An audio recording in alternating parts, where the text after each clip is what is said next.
চট্টগ্রামের পটি উপজেলা পরিষদ নির্বাচনে পূর্ব পিংলা সরকারি প্রাথমিক বিদ্যালয় কেন্দ্রের সামনে গাড়ি ভাঙচুরের ঘটনা ঘটে। এ সময় এক ভাইস চেয়ারম্যান প্রার্থীর লোক ভোটারদের উপর হামলা চালায়। খবর পেয়ে পরিস্থিতি নিয়ন্ত্রণে আনে পুলিশ। ভোটে অনিয়ম ও সহিংসতা করার দায়ে ২৮ জনকে আটক করা হয়েছে। একটি কেন্দ্রে স্থগিত করা হয় ভোট।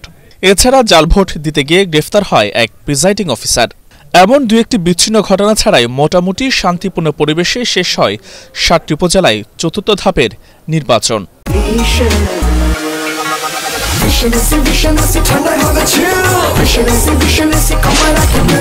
৫,১৪৪টি কেন্দ্রের মধ্যে ২,০৮৯টি কেন্দ্রের যে রেজাল্ট পেয়েছি ওগুলোকে গড় করে দেখা যাচ্ছে টার্ন আউট মানে ভোটার উপস্থিতির সংখ্যা হচ্ছে ৩৪.৩৩ অ্যাকিউরেট। সকালের দিকে ভোটার উপস্থিতি কম থাকলেও বেলা বাড়ার সাথে সাথে বাড়তে থাকে ভোটারদের সংখ্যা।